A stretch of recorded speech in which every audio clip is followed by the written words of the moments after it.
Gildan Media, a division of Recorded Books, presents Personal Finance in Your 50s, All-in-One for Dummies, by AARP, Ray Brown, Bob Carlson, and Brian Caverly Esquire, Carrie Hannon, Jack Hungelman, Aaron Larson, Sarah Glendon Lyons, John E. Lucas, Jordan S. Simon, and Eric Tyson. Narrated by Al Kessel. Introduction. Welcome to Personal Finance in Your 50s, All-in-One for Dummies. So, you've hit your 50s. Your job is fulfilling and lucrative. Your kids got full-ride scholarships to college. Your mortgage is paid off or close to it. You invested early and wisely. Your early retirement is on track, and you have an updated signed will and a plan for your estate that will ensure that exactly what you want to happen to your stuff when you die will in fact happen. Nicely done! Go and be well. You can put this book down now. What? You're still listening? That must mean you hit a snag or two along the way to personal financial nirvana. Well, don't worry. You're hardly alone. By picking up this book, you've already shown you want to get yourself on a better track, and you've taken your first step toward doing so. This book is all about understanding and improving your financial health from late middle age heading into retirement. Remember, it's never too late to right the ship. There's a whole lot you can do, even in your 50s, to help yourself have a more comfortable life as you head into your more advanced years. And this book is chock full of juicy advice on that stuff. About this book. You hold in your hands a big old conglomeration of some of the best for dummies material on the topic of bettering your economic picture in your later working years. It's divided into 6 sections, each of which is itself a miniature book that focuses on one aspect of personal finance. You can peruse this book in the way most books have been perused since time immemorial, or you can use it as a reference guide. To make understanding personal finance topics a bit easier, this book uses some conventions to help you along the way. Acronyms. Acronyms are spelled out on first use. Websites. You'll find references to websites that may provide additional information or make some task easier. Every effort has been made to make sure the links are functional at the time of publishing. Foolish assumptions. Here's what this book assumes about you. You're middle-aged. You're no spring chicken. You did not just fall off the turnip truck. You've been, as it were, around the block. As such, you probably know very well what a mortgage is, for example, but may not know what a reverse mortgage is exactly. You know there are these mysterious programs called Medicare and Social Security headed your way in a few years. But as for details, well, you haven't exactly studied up on them. Yet. You know you can do better with your money. You're busy. Work and family duties have had you running around for years. You have a vague sense that you're not as well off as you should be, and you know there must be things you're not doing that you should be doing, and vice versa. You've come to the right place. That's it. If those 2 descriptions apply to you, you're ready to listen on for hundreds of ideas and expert advice on whipping your finances into shape. Icons used in this book. This book uses the following to point out certain insights. Remember. This one indicates short summaries of subject matter you've just heard about and also points out important things to keep in mind for later. If you hesitate for a moment when hearing the core content, check for one of these to keep progressing smoothly. Technical stuff. This icon flags stuff that may be more technical than you really need to know. The information included with this icon isn't necessary to your understanding of the topic at hand, and you can safely skip it. Tip. This icon is just what you think it is. It highlights something particularly helpful, useful, surprising, or efficient that is well worth paying extra attention to. Warning: this icon flags stuff that could get you in trouble or hurt you financially. Ignore these at your peril. Beyond the book. In addition to the material you're hearing right now, this product also comes with some Access Anywhere goodies on the web. Just check out the free cheat sheet and other free articles at www.dummies.com. Just search for Personal Finance in Your 50s all in one. Where to go from here? Ready to go?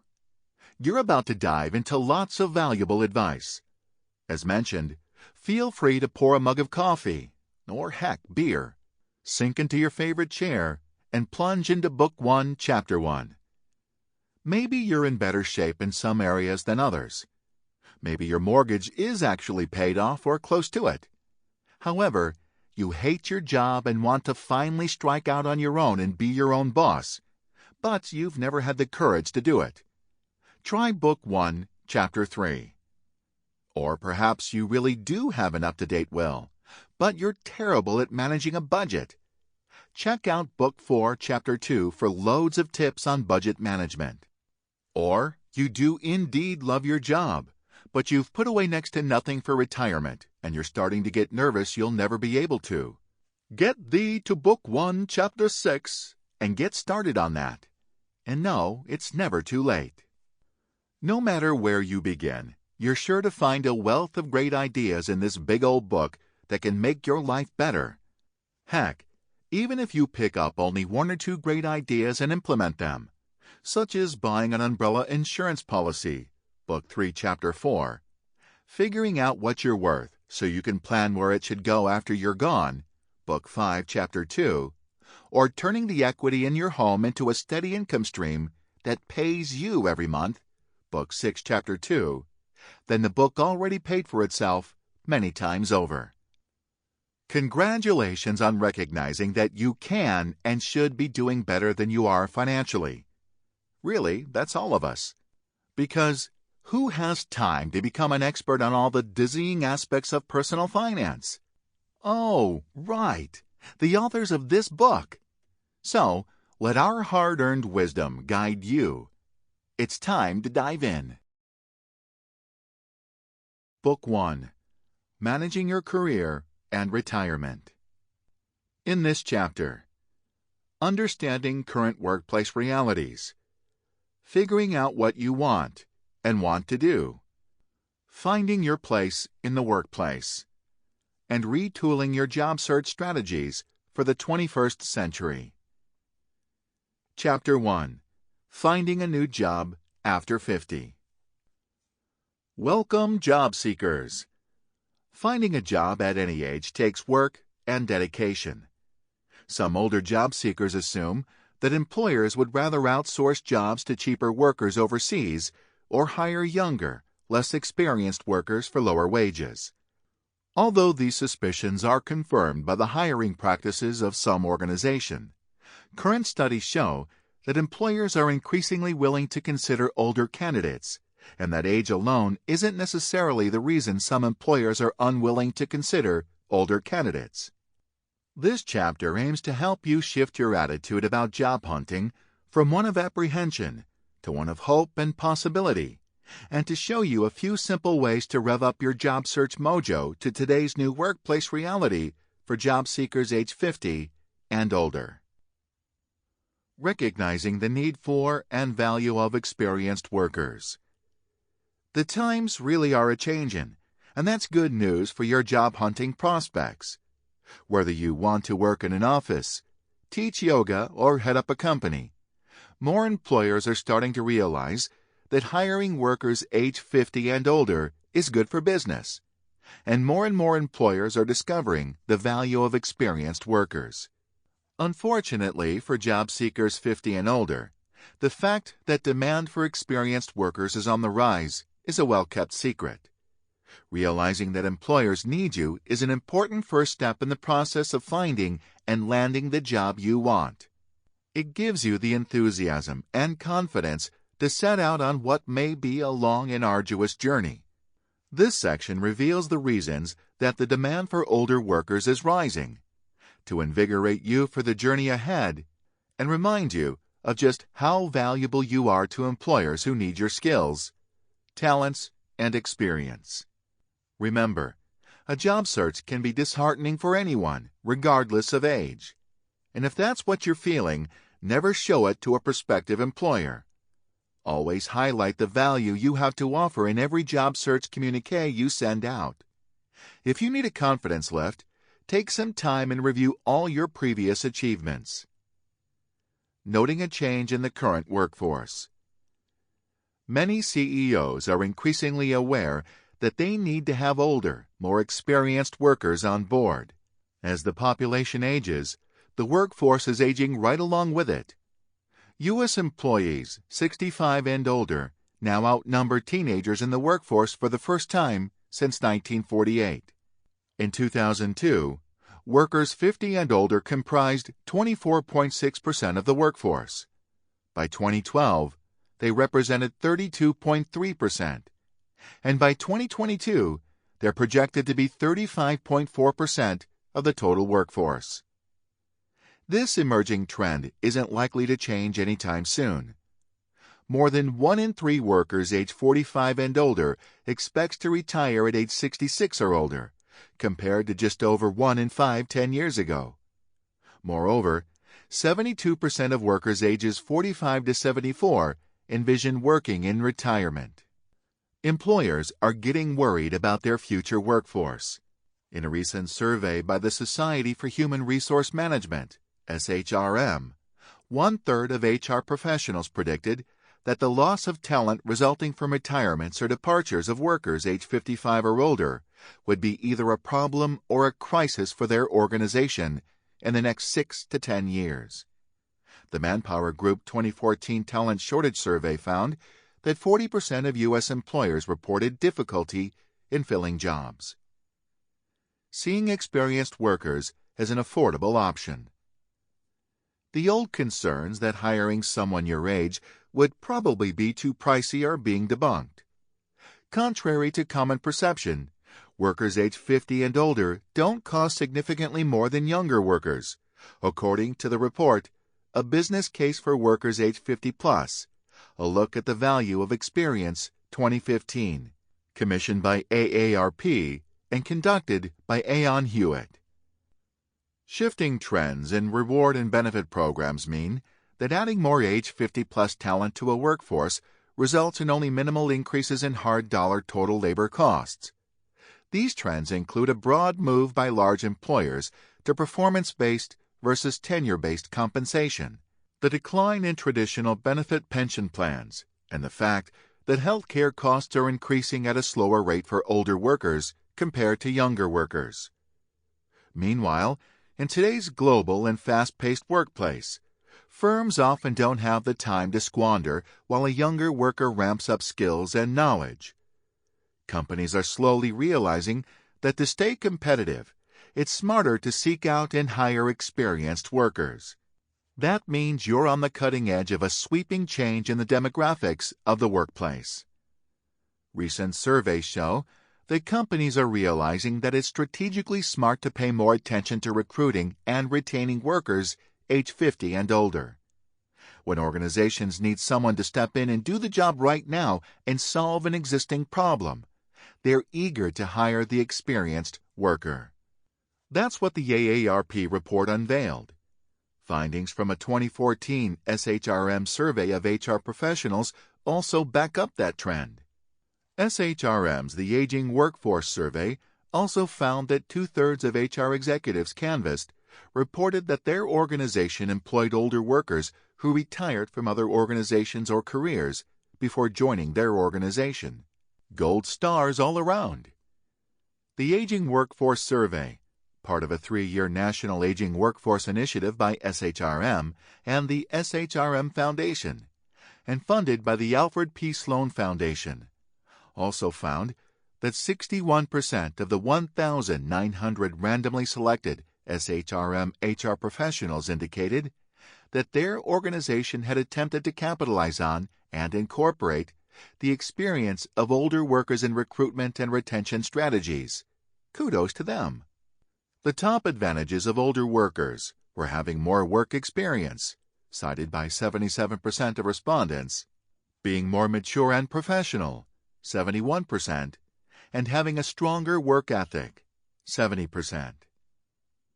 Capitalizing on lower turnover. Employers find that workers age 50 and older are more loyal and aren't as likely as younger workers to job jump.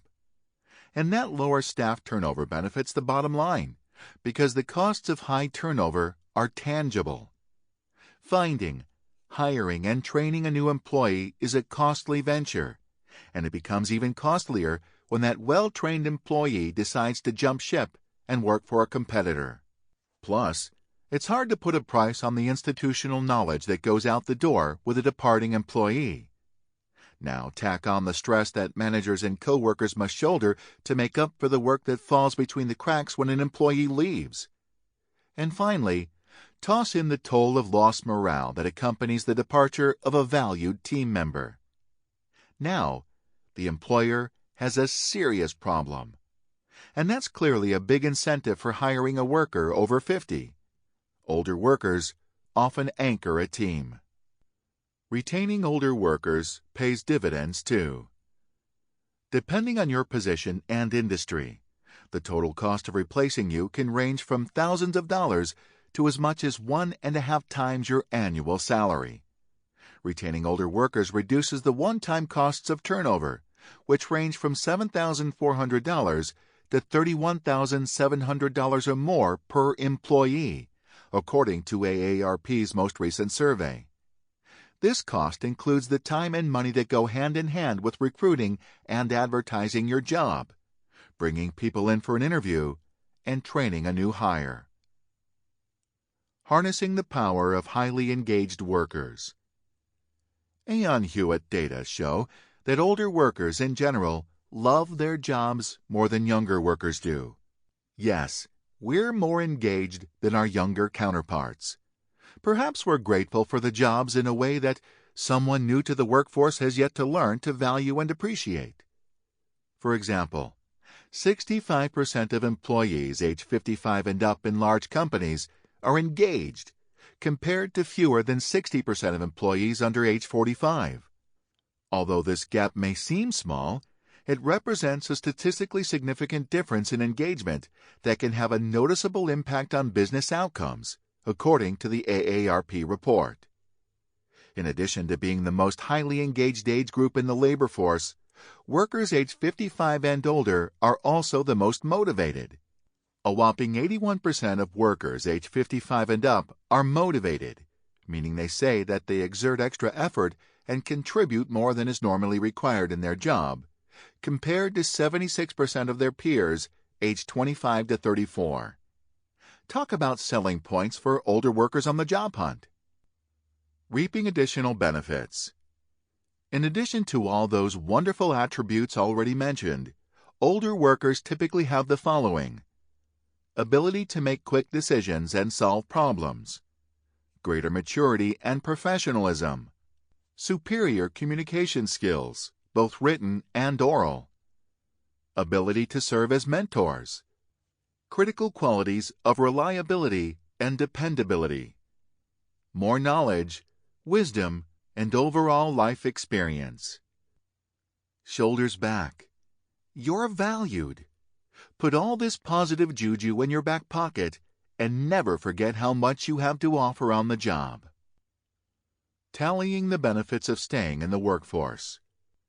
Tip: to get you even more fired up about your job search, here are 5 money-wise reasons to stay in the workforce as long as you can. The more years you contribute to your retirement plans, the better off you'll be down the road. You'll be able to delay taking Social Security, which will dramatically boost your eventual payout.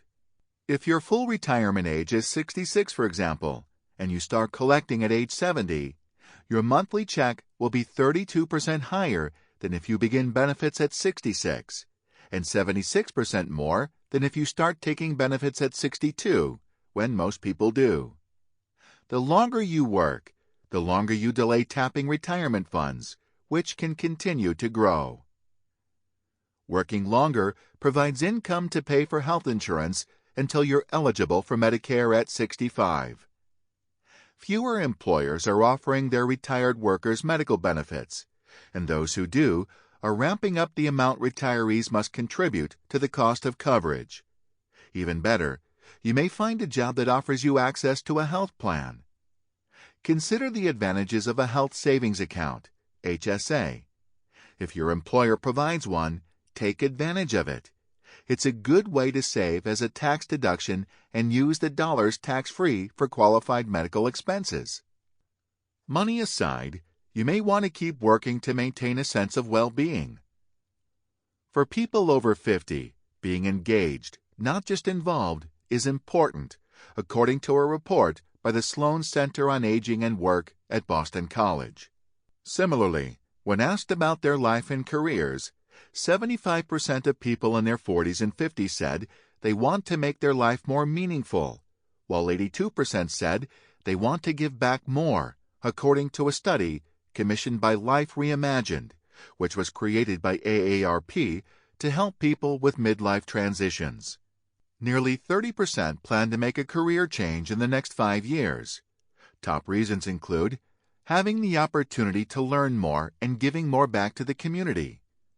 Work gives you a sense of purpose and of feeling connected and needed. It makes you feel relevant. Pinning a dollar figure to that is difficult, but it's real. Work sharpens the mind. Researchers from the Rand Center for the Study of Aging and the University of Michigan published a study showing that cognitive performance levels decline faster in countries that have younger retirement ages. What? Brain cells dying from lack of use? You bet. It's the old use it or lose it axiom. Many aging experts say that to stay healthy, older adults have to learn new things, stay active socially, and exercise. Bottom line, we're living longer, healthier lives. As a result, we're staying longer in the workforce because we can, and often because we need to in order to have a financially secure retirement. Reorienting yourself to today's job search realities. What's new since your last job hunt? If it's been a while, you'll quickly find that technology has made job searching easier in some ways, but more complex than ever in others. Although the Internet has improved access to openings, it has also increased competition for those same openings. Typically, an average of more than 250 resumes are submitted for every job posting, and the first resume appears within 200 seconds of the posting going live, according to online job search expert Susan P. Joyce, publisher of WorkCoachCafe.com. Although job search sites make finding jobs easier, online applications and automated screening technologies pose additional obstacles to getting past the gatekeepers. According to a study by job match site The Ladders, www.theladders.com, many companies use talent management software to screen resumes, weeding out up to 50% of applications before anyone ever looks at a resume or cover letter. Remember, little wonder then that a recent Career Crossroads survey shows that only 15% of positions were filled through online job boards. So visiting job boards and applying for jobs is probably not the best use of your time, even though you feel like you have to. Most jobs are either filled internally or through referrals. Yes, the old-fashioned way. In fact, only about half of the roughly 5 million jobs now open in the United States are ever advertised publicly. Employers still prefer to hire people they know, either directly or indirectly, through a referral. In studies of many different employers going back to 2001, employee referrals are the top source of people hired into a company, not job postings. In fact, employee referrals provided more than 55% of the hires in one of the studies. In other words, employers want to hire someone who has already been vetted in some way, which can save a lot of hassle and cost of the hiring process, and of replacing people who don't work out, even if they looked great on paper and interviewed like pros. Employers love it when someone who already works for the organization can vouch for the person. And the employee making the referral often has some skin in the game, so to speak. Many employers pop a bonus reward of up to $1,000 or more for referring someone who's hired and does a good job in the first few months on the job. Does this mean that applying for a job on job boards isn't worthwhile?